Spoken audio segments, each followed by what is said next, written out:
భారవి కథ. పూర్వము భారవి అనే కవి ఉండేవాడు. ఆయన చిన్నతనంలోనే కవిత్వం చెప్పేవాడు, కావ్యాలు రాసేవాడు. ఊర్లో వాళ్ళంతా చాలా మెచ్చుకునేవారు. భారవి తండ్రితో, నీ కొడుకు చాలా బాగా రాస్తాడయ్యా అనేవారు. ఆయన మాత్రం, వాడింకా చిన్నవాడు, ఇంకా నేర్చుకోవాల్సింది చాలా ఉంది, ఏదో రాస్తాడులే అనేవాడు. భారవికి తండ్రి తనను మెచ్చుకోవడం లేదని చాలా అసంతృప్తి. తల్లి దగ్గర నాన్నగారు నన్ను తీసిపోసినట్టు మాట్లాడతారు, ఊర్లో వారంతా నన్ను మెచ్చుకుంటూ ఉంటే తనేమో ఏమున్నది, ఇంకా వాడు చిన్నవాడు అన్నట్టు మాట్లాడతారు అని చాలాసార్లు చెప్పుకున్నాడు. ఎన్నేళ్ళైనా తండ్రి ధోరణి మారకపోయేసరికి భారవికి తండ్రి మీద కసి పుట్టింది. ఆయనను చంపాలని నిశ్చయించుకున్నాడు. ఒకరోజు రాత్రి ఆయన వంటింట్లో భోజనం చేస్తున్నారు. భార్య వడ్డిస్తూ ఉంది. భారవి ఆయన పెరట్లో చెయ్యి కడుక్కునేందుకు వస్తే చంపేయాలని పెద్ద బండరాయి పట్టుకుని పెరట్లో ఒక పక్క కాచుకుని కూర్చున్నాడు. అప్పుడు భారవి తల్లి భర్తతో, మీరెందుకు వాడిని అస్తమాను చిన్నబుచ్చినట్లు మాట్లాడతారు? వాడు చాలా బాధపడుతున్నాడు. ఊరంతా వాడిని మెచ్చుకుంటూ ఉంటే మీరు మాత్రం వాడికేమీ తెలియదని అంటున్నారట అని అన్నది. అప్పుడు తండ్రి నవ్వి, పిచ్చిదానా, నాకు మాత్రం వాడిని చూసి గర్వంగా లేదనుకుంటున్నావా? తండ్రి పొగిడితే బిడ్డకు ఆయుక్షీణం అంటారు. అంతేకాకుండా పొగడత మనిషిని పాడు చేస్తుంది, వాడి అభివృద్ధికి ఆటంకమవుతుంది. ఇంకా ఎంతో పైకి రావాల్సిన వాడికి గర్వం పెరిగి తనంతట వాడు లేదని విర్రవీగుతాడు. దానితో వాడి అభివృద్ధి ఆగిపోదా అన్నాడు. ఇది విని భారవికి బుర్ర తిరిగిపోయింది. పశ్చాత్తాపంతో రగిలిపోయాడు. వెంటనే బండ అక్కడ పారవేసి లోపలికి వెళ్ళి తండ్రి పాదాల మీద పడి బోరున ఏడ్చాడు.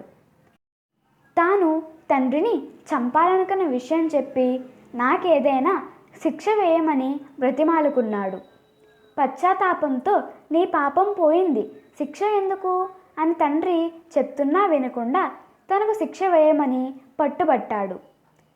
తండ్రి, సరే, అలాగైతే మీ అత్తవారింట్లో 1 సంవత్సరం ఎవరికి, చివరికి నీ భార్యకు కూడా ఎందుకు, ఏమిటి, ఏ కారణాలు చెప్పకుండా అక్కడ ఉండిరా అన్నాడు. ఇంత చిన్న శిక్షనా అన్నాడు భారవి.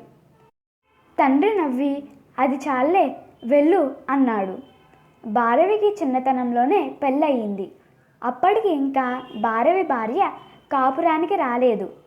సరేనని భారవి అత్తగారి ఊరికి వెళ్ళాడు. వాళ్ళు అల్లుడిగారు వచ్చారని చాలా మర్యాద చేశారు. రోజుకో పిండి వంట చేసి అదిరించారు. నెల రోజులు గడుస్తున్నా అల్లుడు వెళ్ళడం లేదని వాళ్ళు విసుక్కున్నారు. చిన్న చిన్న పనులు చేయమని చెప్పడం ప్రారంభించారు. మర్యాదలు తగ్గాయి. బావ మరదలు పొలం పనులు కూడా పురమాయించారు. అందరూ విసుక్కుంటూ మాట్లాడేవారు. దేనికి బదులు చెప్పకుండా విసుక్కోకుండా అన్ని పనులు చేసేవాడు భారవి. అతని భార్యను కూడా పొలం పనులకు పంపేవారు. భారవి భార్యకు చాలా బాధగా ఉండేది. భర్తకు ఆవిడ, మీరు మీ ఊరు వెళ్ళిపోండని ఎంతో చెప్పి చూసింది. భారవి సమాధానం చెప్పకుండా మౌనం వహించేవాడు. ఇలా సంవత్సరం గడిచింది. అప్పుడు భారవి, ఇంక నేను మా ఊరికి పోయి వస్తానని బయలుదేరాడు. ఇంత హఠాత్తుగా ఎందుకు వెళ్ళాలని అంటున్నాడో వాళ్లకు అర్థం కాలేదు. భార్యకు, అత్తామామలకు విషయం వివరించి నా శిక్ష పూర్తి అయ్యింది, అందుకని వెళ్తున్నాను అని చెప్పాడు. ఇది విని వాళ్ళు తమ ప్రవర్తనకు సిగ్గుపడ్డారు. భారవి తన తండ్రి వేసిన శిక్ష తనలో ఎంతో ఓర్పును, నేర్పును, సహనాన్ని, అవగాహనను పెంచాయని గ్రహించాడు. తండ్రిని ఎప్పుడూ తక్కువ అంచనా వేయకండి. మీ అభివృద్ధిని కోరుకునే వారిలో ఆయనే ప్రథముడు.